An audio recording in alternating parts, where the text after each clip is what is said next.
We all know the story they sell us about Texas. It's the land of opportunity, big trucks, bigger ambitions, and sprawling cities like Austin and Dallas that are just booming.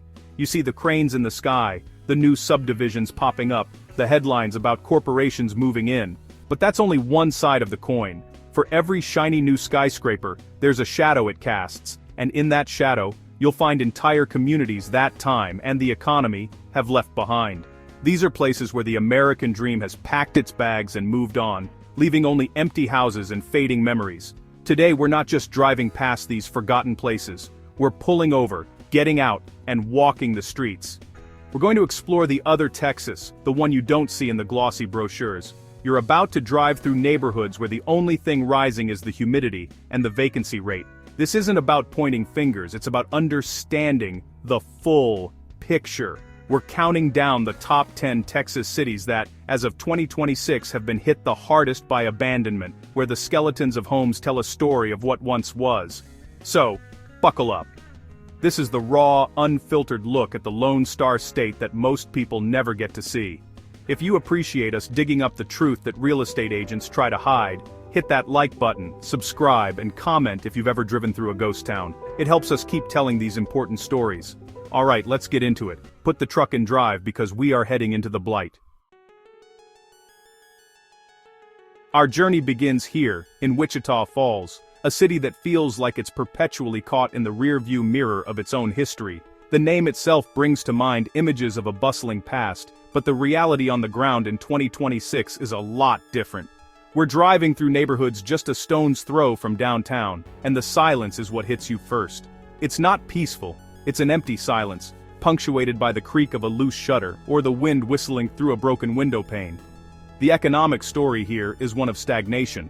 While other Texas towns were riding the tech wave, Wichita Falls kind of just stalled. The jobs that once supported these communities, many tied to the Shepherd Air Force Base, and manufacturing, have either downsized or disappeared, and nothing substantial has come in to replace them. The result is a slow, steady exodus. Young people leave for opportunities elsewhere, and the population that remains is aging, often without the resources to maintain these older homes. Look at this street right here.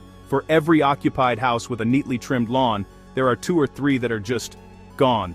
Boarded up windows, roofs caving in, yards that have been reclaimed by nature. These aren't just empty buildings, they're hollowed out dreams. People raised families here, they celebrated holidays, they lived their lives. Now the porches sag under the weight of neglect, a physical manifestation of a community's economic decline. The vacancy rate here has been climbing steadily, and it's a vicious cycle. The more homes that become abandoned, the more property values in the area plummet. That makes it harder for the remaining residents to sell, trapping them in a decaying neighborhood. It also becomes a magnet for other issues. We're looking at data that shows property crime in these specific areas is significantly higher, which isn't a surprise. When a neighborhood looks like nobody's watching, it sends an open invitation. As we turn the corner, we see a house where the front door is just wide open, swinging in the breeze. It's an eerie sight. You can almost feel the history fading away. This is the tangible result of economic policies and shifts that happen in far-off boardrooms. It's a stark reminder that when we talk about the economy, we're not just talking about numbers on a screen. We're talking about real places, real homes, and the real people who are left to navigate the aftermath when the boom goes bust. You hear the name Paris, Texas, and you might think of the famous movie, A Certain Romance, a kind of iconic dusty Americana. The city even has its own Eiffel Tower with a big red cowboy hat on top. It's a great photo op, but once you drive away from that landmark and into the residential streets, a very different picture emerges. The postcard image starts to peel away, revealing a deep-seated economic struggle that has left its mark on the very bones of this town. The issue here isn't a sudden collapse. It's been more of a slow, grinding decline. The jobs that once formed the backbone of the local economy have been shrinking for years. This has created a situation where homes sit on the market not for weeks or months, but sometimes for years. People who need to leave for work can't sell their properties, and many are forced to simply walk away, leaving the banks to deal with it. The result is a growing inventory of vacant bank-owned properties. We're looking at county records that show a startling number of homes going to tax auctions. These are properties where the owners have fallen so far behind on their taxes that the county seizes the asset to recoup the loss. It's a last resort, a final admission that the owner has given up, and when you drive through these neighborhoods, you can see the story playing out in real time. A house with a neatly kept garden sits next to one, with knee-high grass and a blue tarp on the roof, which sits next to an empty lot. The visual decay is profound. It's in the faded paint, the rusted chain-link fences, the porches littered with old mail and flyers that have been there for months. But beyond the physical decay, you have to think about the emotional toll this takes on a community. Imagine living on a street where, one by one, your neighbors disappear. The familiar faces are replaced by empty windows that look like vacant eyes. It creates a sense of instability, of being on a sinking ship. This isn't just about abandoned buildings, it's about an abandoned sense of hope. The people who remain are resilient, they're tough, but they're fighting an uphill battle against economic forces far beyond their control. Every boarded-up house is a testament to that struggle, a silent monument to a family that had to make the heartbreaking decision to leave their home behind. Paris, Texas, is a lesson in how a city's identity can be a world away from its reality. Now we're heading down to the Gulf Coast, to Beaumont. On the surface, this is a city that should be thriving. It's part of the Golden Triangle, a hub for the oil and petrochemical industry. But Beaumont's story is a stark reminder that economic prosperity can be washed away overnight. Here the enemy isn't just a shifting economy, it's Mother Nature herself, and she has been relentless. The scars of past hurricanes are everywhere. We're talking about storms like Harvey, which dumped an unprecedented amount of rain, and Imelda after that. These weren't just storms. They were cataclysmic flooding events that submerged entire neighborhoods for days. We're driving through areas now that were completely underwater. The water is long gone, but its signature remains in the form of a dark, ugly line stained onto the brick and siding of every house, about 4 feet up from the ground. That watermark is a constant, grim reminder of the trauma this community has endured. Many people who evacuated never came back. They lost everything, their cars, their furniture, their family photos, and the thought of rebuilding in a place that could flood again was just too much. They took the insurance money, if they were lucky enough to get a fair settlement, and started over somewhere else, somewhere on higher ground. The result is entire blocks of ghost houses. From the outside, some of them almost look normal, until you get closer. You peek through a window and see drywall torn out, exposing the studs. You can smell the musty, sickly sweet scent of mold from the street. These homes are biohazards, breeding grounds for black mold that makes them completely uninhabitable. The cost to properly remediate and rebuild is often more than the house is even worth, so they sit empty, year after year, monuments to the storm. The city struggles to deal with the sheer volume of blighted properties. Tearing them down costs money, and there are thousands of them. It's a slow-motion disaster that continues long after the storm clouds have passed. Beaumont shows us a terrifying new dimension of abandonment, one driven not by economic policy, but by a changing climate, leaving behind a waterlogged landscape of forgotten homes. Just down the road from Beaumont is Port Arthur, and if Beaumont is scarred by water, Port Arthur is scarred by the slow fading of industrial fire. This city's identity and its very existence are tied to the massive oil refineries that dominate the skyline. For generations, the glow from the refinery stacks meant good-paying jobs, a stable middle-class life, and a future for your kids. But, that glow has been dimming for years. The story here is one of industrial decline, a narrative playing out in factory towns all across America. Automation has replaced human hands, global market forces have shifted, and the big refineries have gone through round after round of layoffs. Each layoff notice is a shockwave that ripples through the community. It's not just one person losing a job, it's a family losing its income, a local diner losing a customer, and a city losing a taxpayer.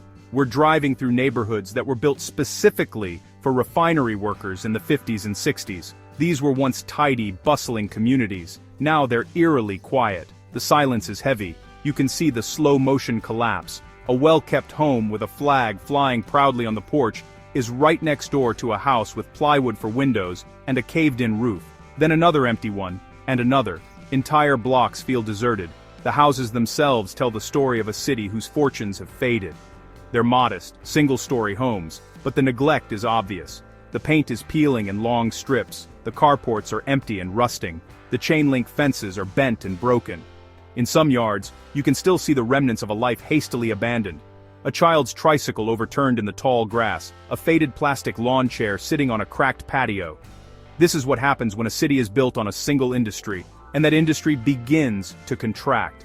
The economic foundation crumbles, and the structures built on top of it begin to fall. Port Arthur is a powerful and somber example of the human cost of de-industrialization. The refineries still light up the night sky, but for many streets in this town, the lights went out a long time ago. We're heading deep south now, right to the United States-Mexico border, to Laredo. This is America's largest inland port, a city whose pulse is directly tied to the rhythm of international trade. Trucks, trains, and commerce are the lifeblood here, but relying so heavily on that flow means that when the flow slows down, the entire city feels it. Laredo's story of abandonment is one of economic volatility and the constant push and pull of border dynamics. When trade is booming, Laredo booms. People flock here for jobs in logistics, warehousing, and customs brokerage. Developers build houses and apartments to meet the demand. But the border economy is notoriously fickle. It can be affected by everything from international trade agreements and tariffs to political rhetoric and shifts in manufacturing in Mexico. When trade slows down, the jobs dry up, and the boom can quickly turn into a bust. This leads to a significant pattern of outmigration. The same workers who move to Laredo for opportunity are often the first to leave when that opportunity vanishes. They are transient by necessity, following the work wherever it goes. This leaves behind a surplus of housing. We're driving through subdivisions on the outskirts of the city that were built during the last big boom. They have wide streets and new-looking houses, but the vacancy rate is shockingly high. You see brand new homes, maybe only a few years old, already boarded up. The landscaping is dying, the windows are dark, and for rent signs have been sitting in the yard for so long, they've faded in the relentless Texas sun. It's a strange and unsettling sight, not the slow decay of an old town, but the sudden abandonment of a new one. It feels like a modern ghost town, built and then emptied in the span of a decade. This creates a challenging environment for those who stay. The constant fluctuation makes it hard to build a stable community. Neighborhoods can feel temporary, and the high number of vacant properties can depress home values for long-term residents. Laredo is a fascinating case study in how global economic forces can directly impact a local housing market, leaving behind a landscape of empty homes that stand as silent witnesses to the volatile nature of a border economy. Alright, we're now at a truly unique spot on our map, Texarkana. This city literally straddles the border between Texas and Arkansas. State Line Avenue runs right down the middle. One side is Texas, the other is Arkansas. You can stand with one foot in each state. This split identity has always defined the city, but it's also created a strange and confusing economic environment that has contributed to a growing problem of abandonment on both sides of the line. The two halves of the city operate under different state laws, different tax structures, and different economic development strategies. This can create a sense of competition rather than cooperation. A business might choose the Arkansas side for a tax incentive, pulling jobs from the Texas side, or vice versa. This constant push and pull creates instability, and when businesses and jobs are unstable, so are the neighborhoods that depend on them. We're exploring the Texas side right now. And the story is familiar. We're seeing streets with a checkerboard pattern of occupied homes and vacant, decaying structures. These aren't just in one bad part of town, they're sprinkled throughout the city's older residential areas. These are homes that once belonged to railroad workers, timber mill employees, and the generations of families who built this city. Now, many of them are just shells. The confusion of the split identity seems to amplify the problem. There's a sense that civic pride is fractured. It's not one unified city fighting a problem, but two city governments, two police departments, and two sets of regulations trying to manage a shared space. This can lead to a slower response to issues like blight. A derelict property might sit for years, caught in a bureaucratic limbo, dragging down the entire block with it. Driving down these streets, you can't help but feel the city's identity crisis reflected in the landscape. The decay doesn't respect the state line. The problems of economic stagnation, population loss, and the resulting abandonment of homes bleed across that invisible border. Texarkana is a sobering example of how a lack of unified vision and economic cohesion can leave a city fighting a battle on two fronts, with its own historic neighborhoods caught in the crossfire.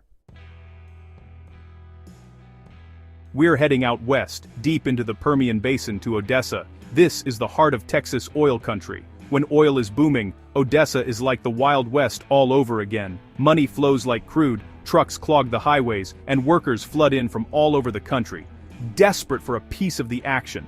But the oil industry is a roller coaster of extreme highs and devastating lows. And right now, Odessa is nursing the hangover from the last big bust. The saying here is, last one out. Turn off the lights. And in many parts of town, it feels like someone did just that. The boom and bust cycle is brutal on the housing market. During a boom, developers can't build houses fast enough. They throw up massive apartment complexes and entire subdivisions to house the influx of workers. The prices skyrocket. A simple 3-bedroom house can rent for what you'd pay in a major city. But when the price of oil crashes, the bust is swift and merciless. The drilling stops, the projects are canceled, and the layoffs come in waves. The same workers who flock to Odessa for 6-figure salaries pack up and leave almost overnight. They're not from here. They have no reason to stay. And they leave behind a ghost town of empty apartments and vacant houses. The supply that was built for a boom suddenly faces a cratering demand. We're driving through neighborhoods that are casualties of this cycle. You see entire streets of man camps, temporary housing units, that are now completely deserted, rusting in the sun. You see apartment complexes with vacancy rates of 50, 60, even 70%. The owners can't find tenants, the banks foreclose, and these brand new buildings start to decay before they've even had a chance to age. It's a landscape of economic whiplash. The housing market simply can't keep up with the violent swings of the oil and gas industry. The result is a city dotted with abandoned properties, a physical reminder of the volatility of a resource-based economy. For the long-term residents of Odessa, it's a frustrating cycle of chaos followed by emptiness, and the empty homes are the price they pay for living on top of one of the world's richest oil fields. We're in South Texas now, in a small city called Alice. It proudly calls itself the Hub City, but in 2026 it feels more like a hub of what's been left behind. Alice, like Odessa, rode the wave of the oil and gas boom, specifically the Eagle Ford shale play. For a while, it was a frenzy. The money poured in, and the town was transformed, but this transformation was built on a foundation of speculation, and now, the city is living through a hangover that has lasted for years. The boom here was so intense that developers rushed to build, often with little regard for quality. They threw up cheap apartment buildings and quickly constructed homes, aiming to cash in on the desperate need for housing. The problem is, when the bust came, and it always comes, these poorly constructed buildings were the first to show the strain. They were built for a quick profit, not for longevity. As we drive around, the consequences are impossible to ignore. We're seeing entire blocks where the population has plummeted. Foreclosure spikes hit this area hard when the oil jobs vanished. People who had bought homes at inflated boom time prices suddenly found themselves unemployed and underwater on their mortgages. Many had no choice but to mail the keys to the bank and leave town. The high poverty rate, which was a problem even before the boom, has been exacerbated by the bust. The oil wealth didn't trickle down to everyone, but the economic collapse certainly did. Now the city is left with a surplus of decaying housing and a population that lacks the resources to fix it. You see homes with roofs that are collapsing, foundations that are cracking, and walls that are literally falling apart, a direct result of that shoddy rushed construction. Alice is a powerful lesson in the dangers of a resource-based economy. It's a gamble. When you bet the entire town on one industry, you're at the mercy of global markets you can't control. The boom was exciting, but it was fleeting. The bust, however, is permanent. It's etched into the landscape in the form of these abandoned homes, a constant, painful reminder of a bet that ultimately didn't pay off for the people of Alice. We are on an island now, Galveston. This is a city with a deep and often tragic history. It's known for its Victorian architecture, its beachfront, and its resilience, but that resilience has been tested time and time again by the full force of the Gulf of Mexico. The story of abandonment here is inextricably linked to one storm in particular, Hurricane Ike in 2008. Even all these years later, in 2026, the island is still haunted by its ghost. Ike was a monster. It wasn't just the wind, it was the storm surge. A massive wall of water inundated the island, flooding tens of thousands of homes. We're in a neighborhood on the island's west end, and the devastation is still visible. Many houses here were elevated on stilts, but the surge was so high it gutted the lower levels and in some cases, washed the entire structures away, leaving nothing but the pilings behind, like a forest of dead trees. The aftermath was a bureaucratic nightmare. Insurance battles dragged on for years. Many homeowners found they were underinsured or that their policy didn't cover flood damage. The cost to rebuild, especially to meet new, stricter building codes, was astronomical. For many, particularly elderly residents on fixed incomes, it was simply impossible. They couldn't afford to rebuild, and they couldn't afford to stay, so they left. They abandoned their homes, their land, and their lives on the island. This has created a patchwork of empty lots and derelict houses. You'll see a beautiful, newly rebuilt beach house right next to a vacant lot overgrown with weeds where a family's home once stood. Next to that might be a house that's still standing but is clearly uninhabitable, windows shattered, siding stripped away by the wind. It's a sobering landscape. These aren't just abandoned homes, they're tombstones. Each empty lot and decaying structure marks the spot where a family's life was irrevocably changed by the storm.